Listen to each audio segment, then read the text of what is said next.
How can the incoming generation of farmers continue their legacy of land stewardship and community while also adapting to their changing needs? We cover this and more with Canadian farmer Nikko Snyder on this episode of Food, Flowers, and Fun, Visits with Farm Women Around the World, sponsored, as always, by Penlight for Farmers, equipping farm women to create the satisfying and purpose-driven farm lives and relationships they've always wanted.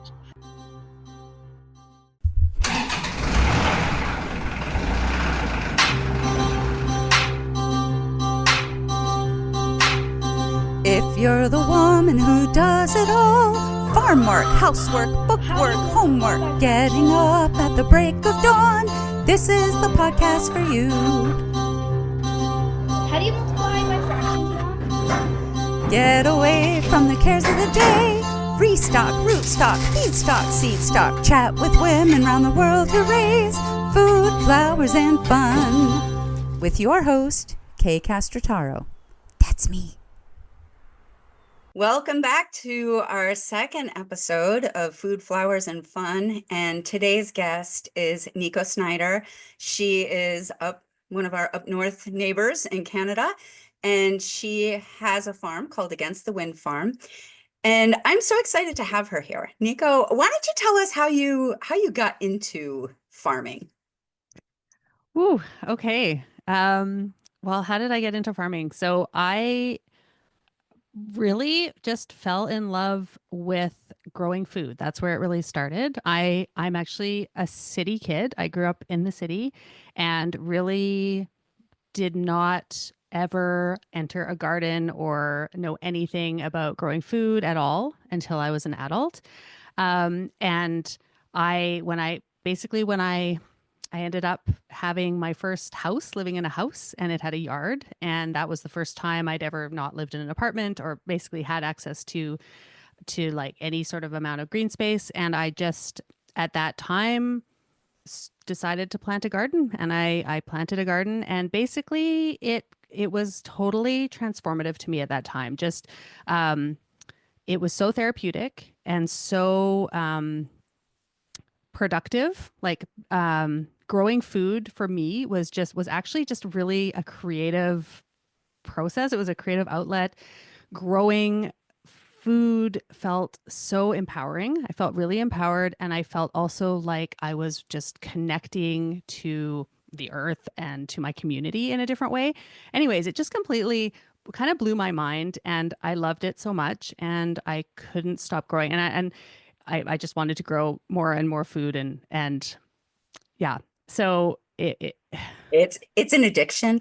I think farmers farm because they're addicted. Like that's really one of the things I pick up from farmers. Yes. As somebody, I'm like planting seeds right now, and it's just, I can't help myself. I was potting up tomatoes, and I was like, well, how many tomato plants do I need for my family? We just, this is just like home scale, my food garden. And I was like, well, I don't know, is 20 enough? But there's still like those ones that are sitting in the pot. I may as well pot those up too. Like I just couldn't help myself. I just couldn't stop. And just one more thing I'll add about how I kind of caught on to farming.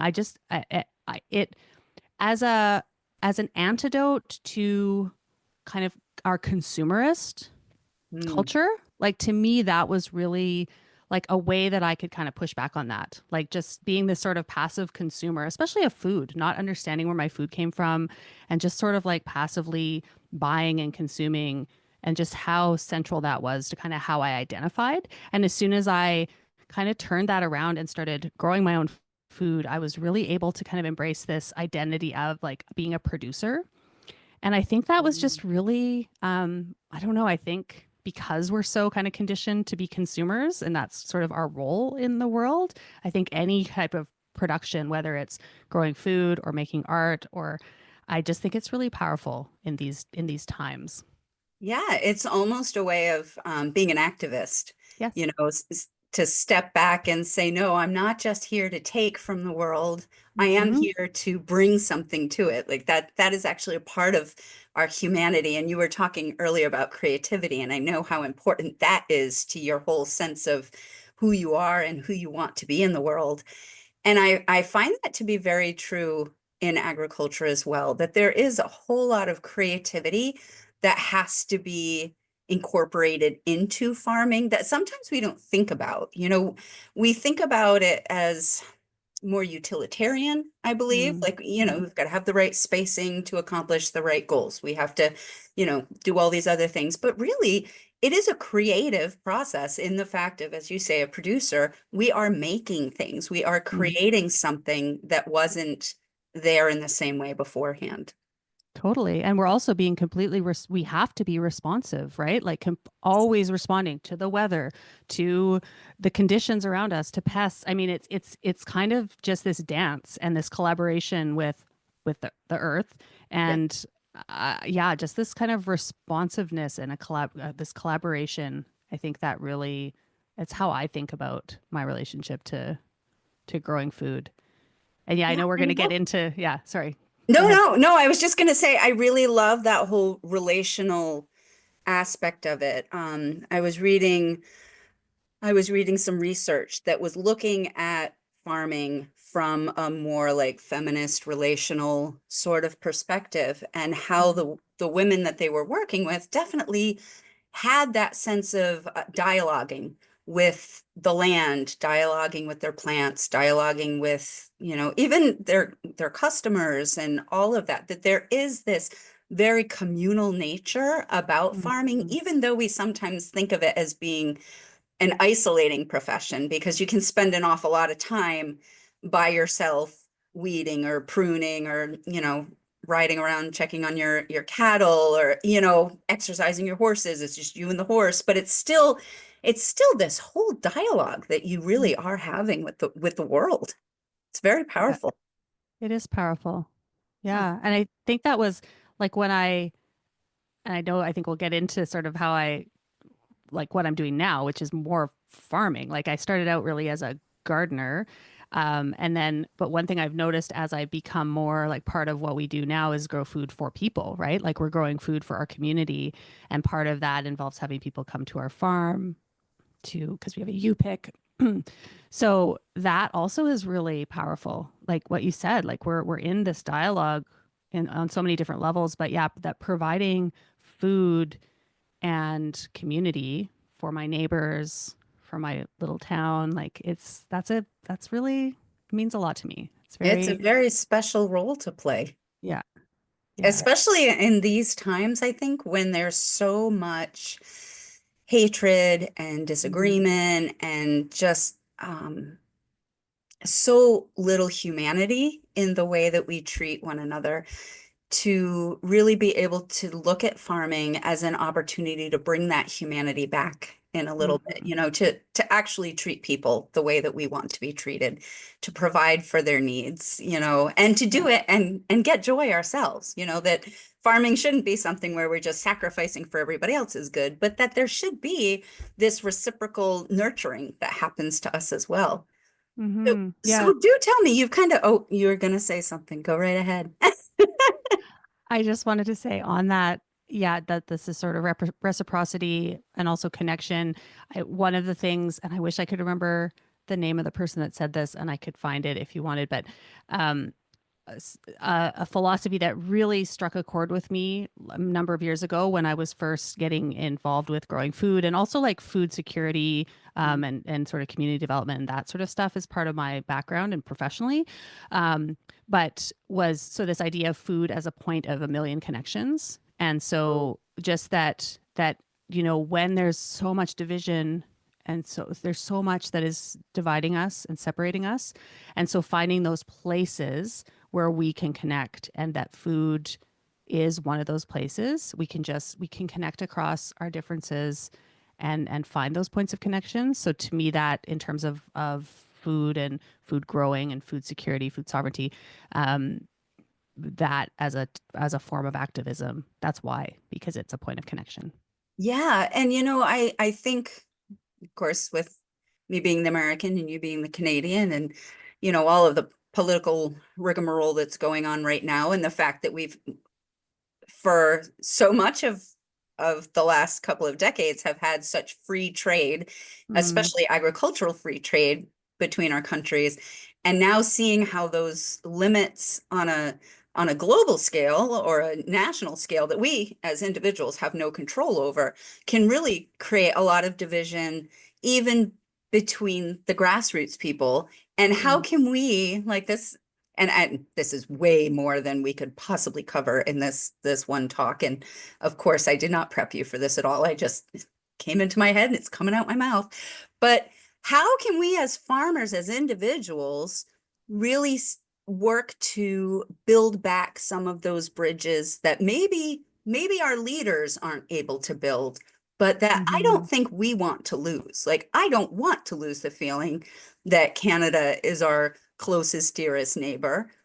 I don't want American farmers and Canadian farmers to feel like they're at odds, even though our governments are at odds. And I honestly, this is one of the reasons why I wanted to do this podcast, to get farmers from all over the world to Mm. share their stories so that we really could reconnect. And again, that it is almost a form of activism. Like, I don't usually think of farming as activism, but it can be, and it can It be can be. activism in the best way. Like, not the kind where we're out yelling slogans and throwing eggs at each other and doing that kind of thing, but a place where we're actually getting together and just letting the love flow and showing that we can be connected through Hmm. your million points of contact, as Yeah. you were saying.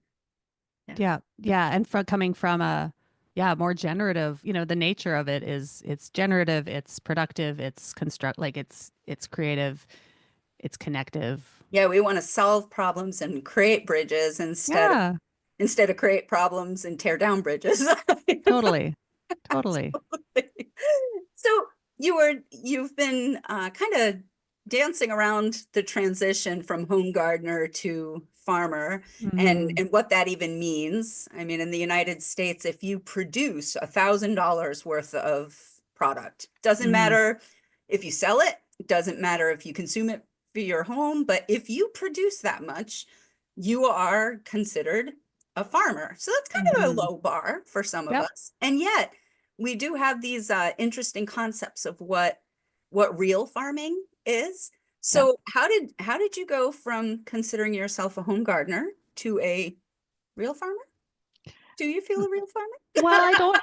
I don't always. No, I don't necessarily feel like a real farmer. And yet, as you say, like it's we have had farm status on our farm. Um, we don't currently, and I can tell you why, um but yeah, that so in Canada, and I'm sure this is the same in the States, but the average farm size is, I mean, it's hundreds, it's thousands of acres. It's, these are huge corporations. That is not the level of farming that I know something about it because I have worked in agriculture. Uh, um, but that is not the type of farming I'm interested in, or I guess yeah, let me back up. So the way that we made really a big lifestyle change, and this came from, so my mother and her partner, so my stepdad, they live on a small farm in British Columbia, and they have lived here. I mean, my stepdad's lived here for 50 plus years. And my mom joined him probably about 20 years ago. So we've been coming here. We've been visiting here forever. My kids, we visited here since they were babies. This is our, a home away from home. And as my folks were getting older, they started to talk about what it would look like to either, how they might be able to stay on the farm, or what it would look like to leave the farm eventually. And they determined that they didn't want to leave the farm, but they were getting to the point where it was just getting beyond what they could do. And we knew that it was a possibility, a theoretical possibility, that we could come here and take over the farm. Um, and so actually, kind of in the middle of the pandemic, which I think a lot of people kind of, that was a pivot point for so many people on Yes. so many different levels. And so one thing that we decided at that time was, okay, we're going for it. We're gonna leave our house. We're gonna sell our house in the city, and we're gonna come and do this farm succession and try. And so that's what brought us out here. So family brought us, and we had, the opportunity to come. There was the interest in living rurally. We had already sort of flirted with living rurally. My husband and I had lived rurally for about a year before we had kids. So we had already sort of tested that out, and we knew we wanted to try again, but we had this opportunity. It's sort of a functioning farm. There's, it's set up, there's an operation, there's dwellings, there's equipment. I mean, it was basically something that we could come Get and started do. right away. Yeah. So tell me a little, if you don't mind, about the succession planning process, because I know Mhm. that is a real huge problem for farmers, at least in the States. I would imagine everywhere, because I mean, let's face it, farming is often not very lucrative, and it is Mhm. a ton of work, no matter what kind of farming you're doing. And the generations that are coming up behind us are not as accustomed to doing that kind of work. And they Mhm. are progressively growing up further and further from the farm. So they don't even know what it's like. Like they Mhm. often just don't even have a concept of what farming could be, the good, the bad, the ugly. They don't know any of it.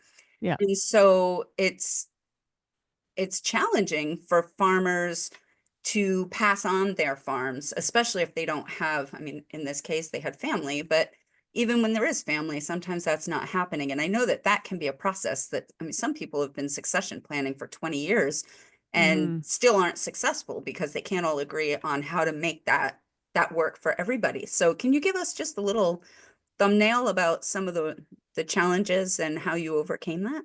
Mhm. Yeah, I'll try. I mean, I can't really speak to the business part because we're such a small operation. I mean, there has been a business transfer, but nothing on the scale that somebody would, if they had a big operation or a corporation, like if they would be that is a level I can't speak to. Most of our challenges and the process that we went through was around the actual land transfer and trying to figure out a legal structure for how we could afford to buy the farm, and also because we couldn't buy it at the market value. That was not going to be possible for us. Right. Um, and how though to do that, to figure out how we could buy the farm for less than market value, but also recognize that, my folks were they wanted to stay here, so we needed to figure out how they could, like an agreement, a legal agreement where they would have, basically what we ended up landing on was a life estate. So, and I have no idea what it, how any of this would work in the States, but basically what they have a life estate on their portion. They've ended up building a new home for themselves to age into. So they have a life estate on the portion of the property that they're living on. And then we have a shared land use agreement for the shared parts that we still use together. And then Mhm. we have basically, as part of that, is the agreement around how we're using the farm and farming the rest of it. Right.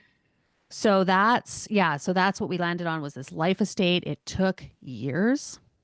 Mhm. It took years to figure this out. We Yeah. were living here for 3 years before we finally actually Had the transition yeah, but completed. yeah. So that took a while. And nobody really knew how to help us. Like there was nobody, we ended up with a lawyer that was frankly not that helpful. Like they didn't really know how to advise us. And maybe for a large operation there would have been more resources or more expertise, but for Mhm. a tiny situation, and I guess that was the thing. It was like they were really baffled by us just wanting to find a way that we were all able to live here forever, live Yeah. here eh, permanently until people start dying. Right. And but that it wasn't about, and that we wanted to be protected, and that, and people's assets protected and different things, but that it wasn't money driving us. Like we were trying to find this way to Yes. start this intergenerational project, and make that work. But that yeah, I guess the money wasn't the driving factor, and that was really confusing to the lawyers that were helping us. I wonder how much that is actually a lot of the case when we're doing succession transfers, that kind of thing. My family also farms, and my grandfather also has a lifetime tenancy in the house because that was his home, and Yeah. we want to keep him there. And again, it's that same sort of thing.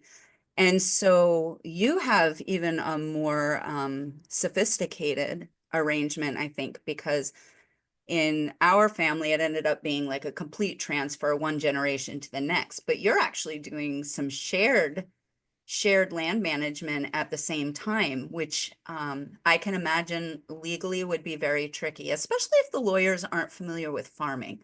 I think this Hmm. is one of the big problems that I see with farmers trying to do this kind of process, is that if they can't find experts who also are familiar with the agricultural setup, it's Hmm. really challenging because you're right.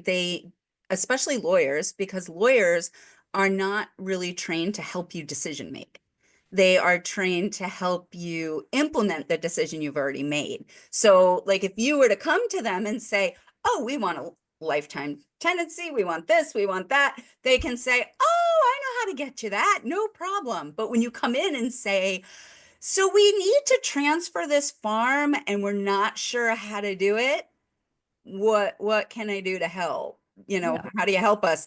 And they're just clueless. And it's not to be insulting or anything. It's just not an area of expertise. And so I know in the States we do have some people who are really good at doing succession planning, but especially as you said, if you're a smaller operation and living in maybe a less rural community, because I know, like New England, we have a lot of little small farms, but we're also very urbanized. And so Mm. you can have a lot of small farms in a place that doesn't have a lot of farming infrastructure. Mm. So it's like a really interesting situation. And it sounds like you felt a little bit of that through your process. So how did you finally, like, did you have somebody who helped you, like a mediator, figure it out, or did you finally just eventually come up with the language that the lawyer could understand that could accomplish the goals, or how did that work out? Excuse me. Yeah, I mean, it was literally years of long family meetings, like just sitting and talking and going through drafts of, I mean, we created it ourselves. Like Okay. we ran it through the lawyers, but it really, we, in the, at the end of the day, we really had to decide what we wanted to do, put most of the language to it, and kind of strong arm the lawyers. Like they really were pushing back with this idea of like, well, that's not in your best interest. And we weren't, I mean, we were trying to come up with something that was in everyone's best interest, but it did seem that the lawyers, yeah, we had to kind of just at the end of the day say, this is what we're going to do this. Like, this is what we need to do. We hear you. We hear your concerns that like, whatever their concerns were around mostly money stuff, and just, yeah, we're going to do this. And we sort of had to push it through. So they drew up the final agreements and did all that stuff and charged a pretty penny for it. But they weren't that helpful. We did the legwork. Yeah. Well, I'm Yeah. sorry that you had that rough experience, and I'm really excited that you ended up with a settlement that worked for you. So as part of that, you were talking about the land usage. So I'm going to assume that some of this land usage meant that you were going to keep it in agriculture. Yes, and I should say we're not, there is like shared use of some parts of the farm, but the actual farm operations are now under our management. So my husband and I. So we're not sharing that in any kind of formal way, but my parents are still really involved. Like there is no keeping them out of the farm, and especially my stepdad. I mean, that's where he wants to die on the tractor. Like that's what he has said, and you know so he is, yeah, he is involved. and that's great. So, but yeah, in terms of the day to day kind of operations and management, we're responsible for it at this point.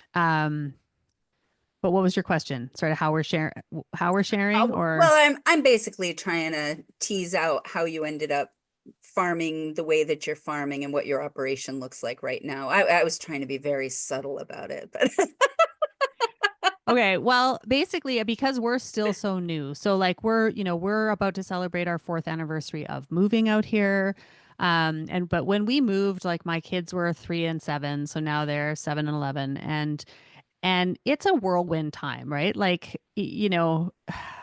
and I should say, so we have this farm operation. We are basically just continuing status quo, pretty much status quo to what it's been. So we have blueberry U pick, Mhm, and we have about 4,000, I think, garlic, garlic plants.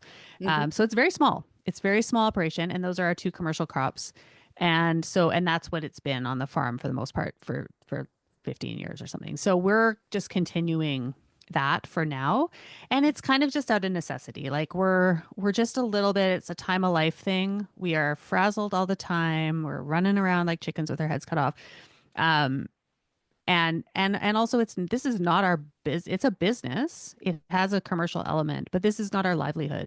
So I work I have a day job, and we are working off farm. We're mhm, in this day and age, we're still on farm. We're working from home, but the money, our livelihood is not coming from farming. So just all that juggling, young mhm, kids, um, off farm work, trying to figure out the farm. I mean, we're kind of just flying by the seat of our pants, and we're going really with status quo right now mhm. as we figure ourselves out.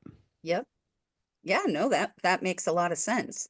And so what are the strategies? I know you've talked a lot about being creative while you're still parenting. And so what are some strategies you use when you're feeling like chickens with your head cut off to try to get a little bit more grounded and maybe take a step back and get a different perspective. What do you do for that? Hmm. Gosh, I wish I had some real good wisdom here. It is a struggle. Like we are on the struggle bus. I mean, I guess part of it is just trying to remember why we're here.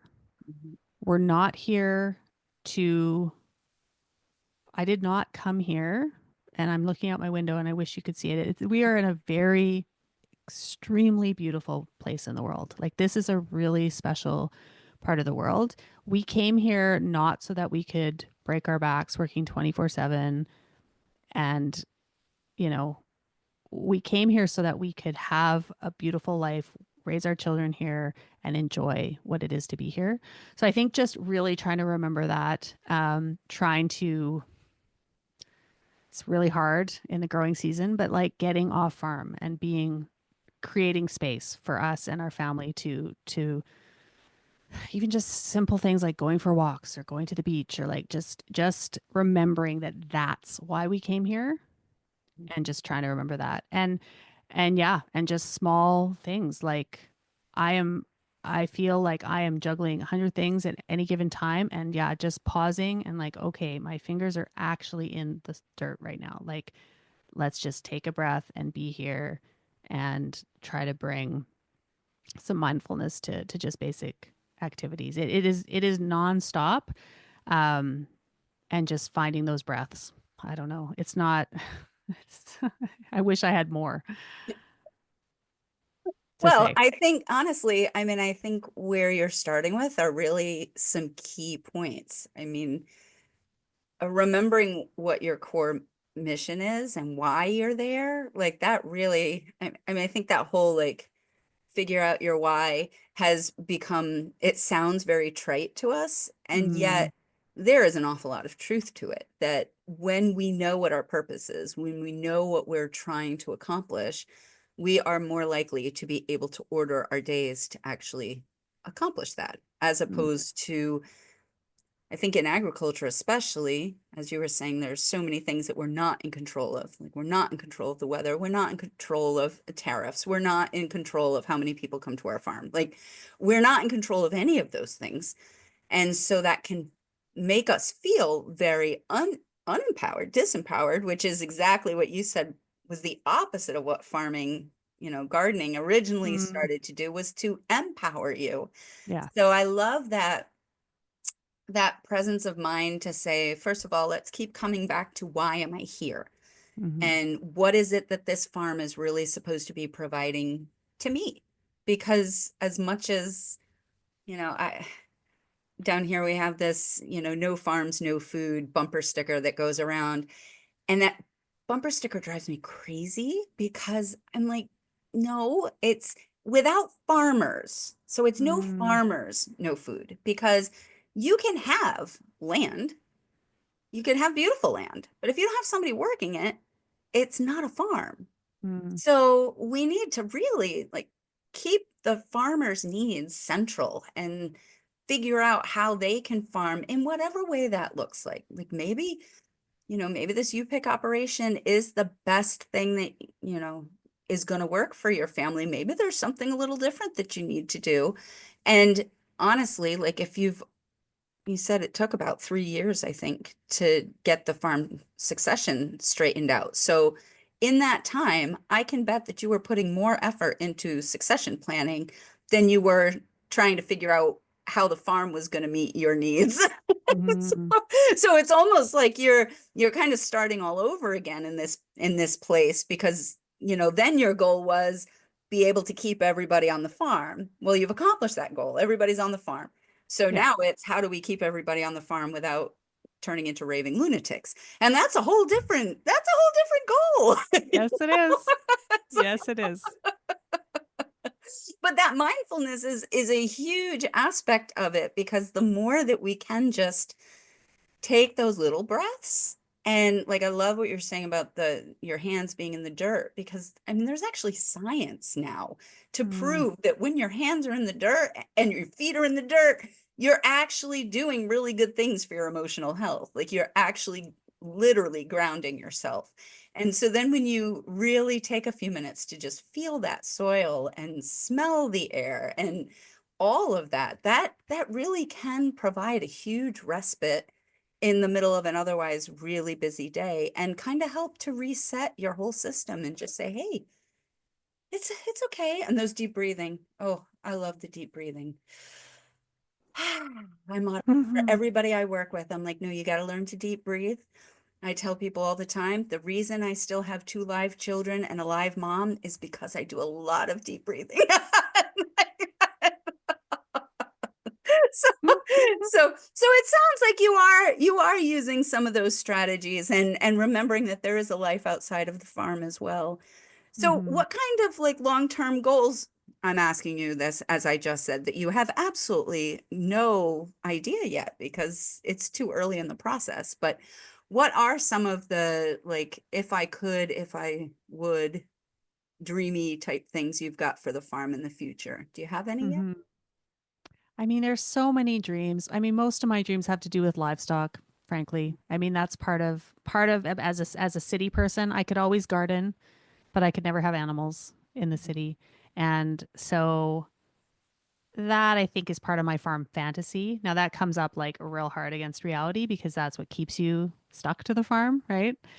Um, but that's a real joy for me. So, my chickens, I love my chickens. We have kept pigs and I really love pigs. Like I love animals and I feel like to me that is part of what I hope that I can keep. And again, I'm not selling, I mean I sell eggs, but I'm not making money off eggs.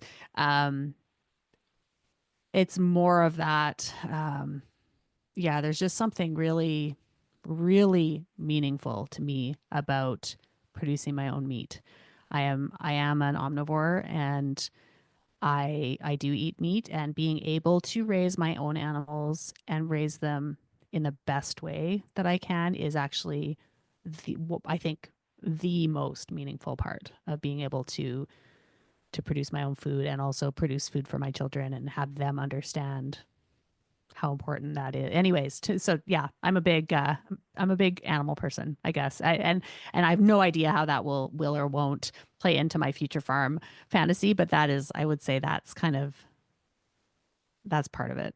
Yeah, and actually, especially if you're raising them more for meat than other things, like there are some ways that you can do that and work the seasonality and Yes. still get off the farm at times, Yep. because you can have your, excuse me, you can have your growing cycle and then your harvesting cycle Yes. and still have your space. So I don't see that as a fantasy. I'd set that as a goal. Yeah. The fantasy sounds so unattainable, but and Yeah. you're already doing it. So you're a step in the right direction. Yeah. Yeah. Yeah. I'm a big one for go for it. Yeah. No, I appreciate that. Yeah. Yeah. Yeah. No, it's good to remember. I think, we're right now. I like you said, like it took us, our focus was so heavy into the succession.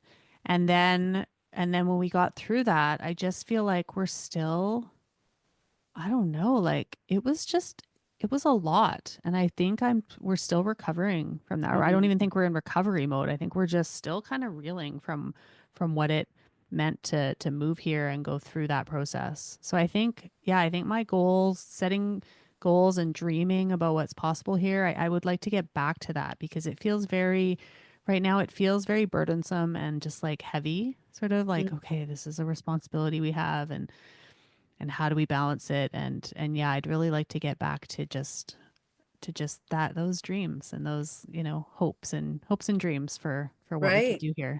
Right. Well, that again, that is like some of the passion that I certainly have for working with farmers is Hmm. to help farmers to do that, to get back in touch with that dreamer part of them, which is so interesting. Like I had never considered farmers to be dreamers because I grew up in the farm, multi-generational farm family kind of thing. And it was so very practical. We were always just trying to do the practical thing, and you do what needs to be done. And so when you start talking about what you'd want, it's treated as frivolous or not really of value. And it's only recently that I've realized that farmers really are dreamers, and they Mm-hmm. have to be. Because, as you said, what kind of person who isn't a dreamer gets into an occupation where they can't control anything? Like, they're you are completely at the mercy of all of this stuff that you cannot control, and yet you voluntarily go to work doing these things every single day, fighting too much rain, too little rain, cold weather, hot weather, sick animals, avian flu, like I mean, you name it just it comes at you all the time. And I'm like, you have to be a dreamer to be able to sustain that for any period of time. Like, Mm-hmm. so I think there is that connection with that part of ourselves that farmers especially really need to do. And I'm always really interested at how it works for people coming into farming from outside of farming, because I definitely have brought a lot of things from my outside farming life to my understanding of farming, but my DNA is still very much tied to, 4 generations on the same Mm. piece of ground, and how that works out in all its good and bad ways. Yeah. And so, yeah, I think it's super, super important to give people the tools to be able to get in touch with that part of themselves again, and to look at it as an exploration as opposed to like a lifetime commitment. I mean, this is one of the other things, we don't have to farm the same way for life. Like Mm-hmm. in fact, it's probably not healthy if we do, because so many things change, including ourselves. It's really important to adapt our farm life to the realities that we're facing at any given time. And that can be really difficult, especially if you have this sense of, what does it mean to be the good farmer? Who is Mhm. a right farmer and a wrong farmer? When does farming stop being farming and become a hobby? And you Yeah. were talking a little bit about needing to juggle that just with the financial side when we met earlier. I think you were talking about the farm needing to make, break even at least, and that maybe it hasn't always done that in the past. Yeah, I mean that's I think, and this kind of goes back to that question of like, well, what's a real farmer, and is being a hobby farmer being a real farmer? What's a hobby farmer? And so like my stepdad, for example, I think he would be horrified if anyone called him a hobby farmer. Like that is not like he is a farmer through and through. Um, but he did not. He's also a socialist, so he is about feeding his community, Yep. and he had the privilege of like that is not he had a different career. Like he farming was not his livelihood. It was his spirit, Mm, and not his livelihood. So he had the luxury of having this farm in his retirement, um, and growing food for his community. And that is what drove him. Money did not drive him. If the farm lost money, he would just make an owner contribution, and that was that. And I love that. mm, Um, but when we came, it was like, okay, well, we're taking on a mortgage to buy this farm. I'm working off farm to make it happen. We have a family of four that, we're trying to support. So, just being able to kind of lose money on the farm and just throw, five or $10,000 at it a year, if we not an did, option. that's not going to be an option for us. It's just not.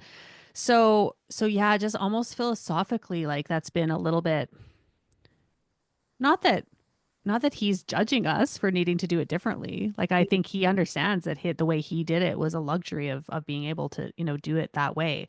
But it's been hard for me to accept that Mm, that yeah, we are having to adjust how we do things because of the bottom line yeah. and needing to break even. And yeah, I would be fine. I would my goal, my financial goals for the farm right now are that it does break even, that we can have our commercial operation and feed our community and feed our family. And I mean, just the value of our own food, Yeah, thousands of that's dollars. I mean, huge.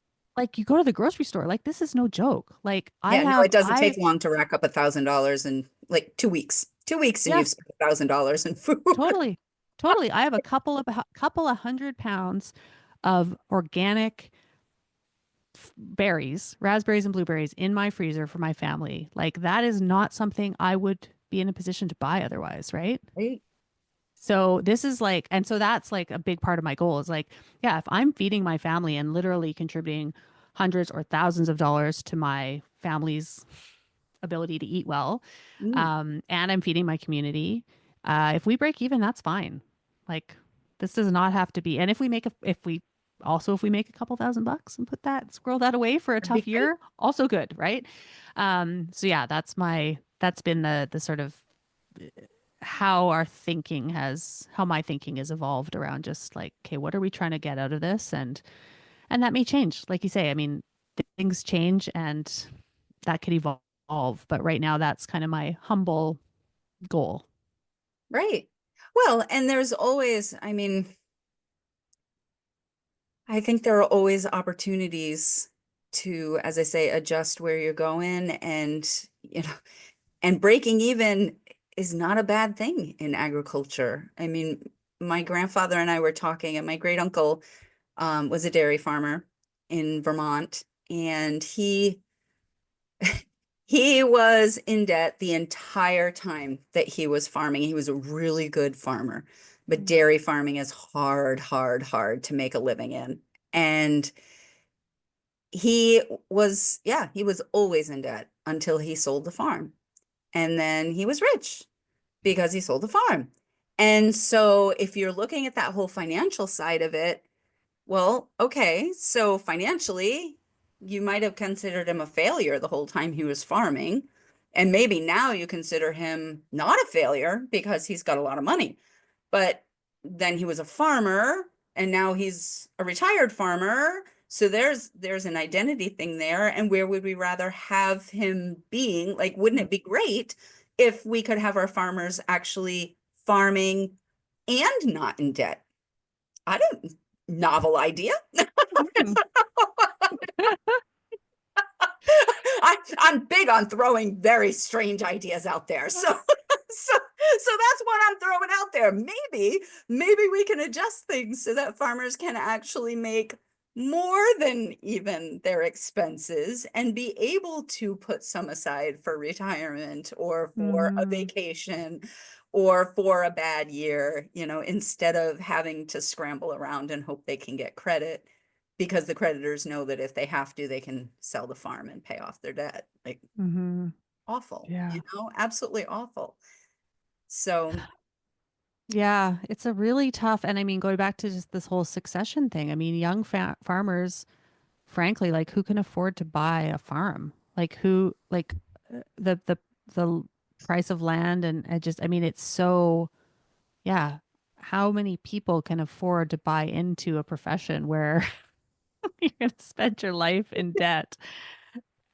I mean, it's, yeah, it's just tough. And that we were love fortunate. how you phrase that. That is, it's so beautiful. You buy into a profession where you're going to spend your life in debt. And yet, it's exactly what you're talking about. Yeah. Yeah. Yeah, and that was, we really benefited from my stepdad's principle. He was just so, he has put his, life's work into this piece of land, and he was going to be damned if some, you know, horse people came and built it. And no offense to horse people, but like No, for him it was like, if there's, somebody comes and buys this property for, and just has their couple horses on it, like he was, that was not like over. that's not farming. That is not farming. That, he was like, and Again, that's a, again, these very nebulous definitions about what is farming, as you're saying. Well, part of what I think is really special about farming is livestock, totally, but it's got to be the right livestock because the wrong livestock is just, it's not okay. And this is where I love these discussions because it really does help us to kind of laugh at the foolishness of ourselves sometimes, where totally. we get these mindsets and who knows where they came from. But my dad was a cattleman as well. We had a replacement heifer farm. My great grandparents and everything, they were all dairy farmers, and I'm a horse person. I love horses. The only way I finally got horses, I mean, I grew up on the farm. I was 28 years old when I finally got my first team of broken down Belgian draft horses so that I could give wagon rides on the farm as part of the agritourism. So then they were suddenly okay because they were productive. Up until that, they were just hay burners, and there was no way we were going to have hay burners. Pigs, we could have pigs because my sister would treat them as pets, but then you got to eat them. And so those, anyway, so he did not want the horses there. He did not want to, yeah, he He just, didn't want somebody with money who just wanted, it, space. He totally. wanted it to be more considered a productive farm. Yeah, he wanted somebody who was going, and he's a real soil person. Like he has been building the soil of this place for literally 50 years, and that is his, it's almost like his, I mean, it's part of his legacy for sure, but it's just, um it's like almost like the way he thinks of it would be like money in the bank. It's like this soil fertility and that like land stewardship. I guess that's what it came down to, is like, how could he, for his own like legacy in a sense, like pass that stewardship forward and kind of make sure that that continued. And that's kind of a lot of, it sometimes it feels like a lot of pressure. It's like, whew, okay, like we're here, we did the succession. I am now the steward of this land, and like, holy crap, like, am I gonna let him down? Like, yeah, Oh. it's kind of a heavy mantle to wear, and he would never put that on us. But yeah, it is, you know, there's other, I guess those other aspects of succession, right? Where it's like you are trying to carry forward this legacy, these family which farms. which is one of the things. I mean, farmer mental health is one of my passions. And that actually is one of the driving forces for farmers to experience depression and suicide, is because especially when they've had either a multi-generational, well, I mean, you are now considered a multi-generational farmer. You're coming into an existing farm culture. Mhm. And that responsibility that we have to our ancestors really is, as you say, a heavy mantle. And especially if farmers have to be the last one of the line, where they have to sell it for whatever reason.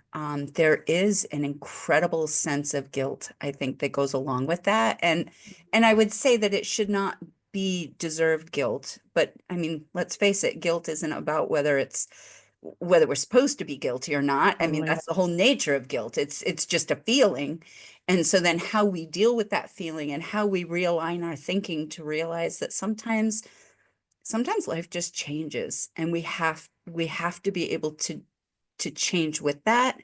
But when your identity is so wrapped up with that idea of farming and passing on the heritage and remaining a good steward, like all of that can be so complicated. And so, I kind of wish we had come up with this one earlier, because this is just such a juicy topic. But we are coming down to the wire already. I have just loved. I'm just gonna have to have you come back sometime. We'll I would do, be honored. we'll do this again. But before we go, do you have like one last word of wisdom or piece of advice or food for thought for the farmers around us? I do want to mention that you do have a podcast of your own, Creative Parenting, or Mhm. right? Yep. Parenting Creative, is that it? Parenting creative. Yeah. Parenting Creative. So we will Yeah. have connections on that about how to stay creative as a parent, and also to bring that creativity into your parenting, and what Yeah. that looks like. Yeah. And I guess just on that topic, like this feeling of, so I mean, yeah, we're,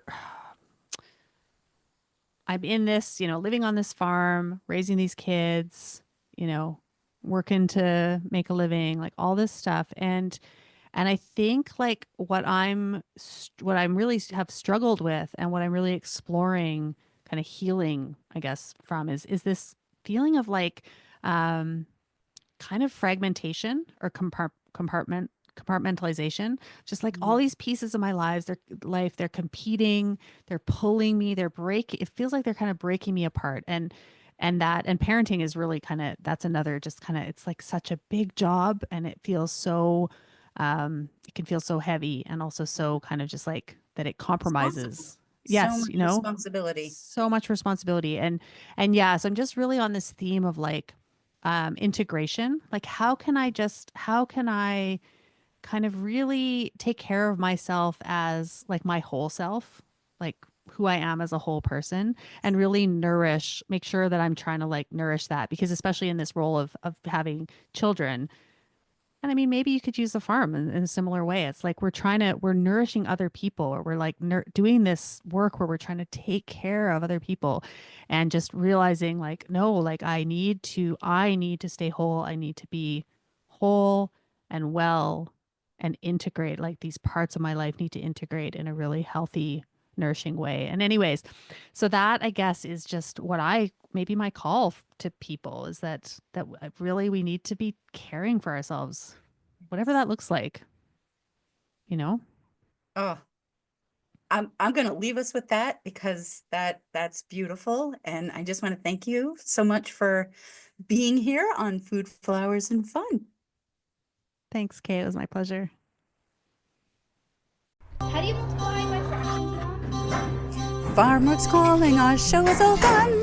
Goodbye, farewell, so long, adieu. See you next week, same time, same place, for Food, Flowers, and Fun. Go in peace. Visit us at www.penlightfarmers.com.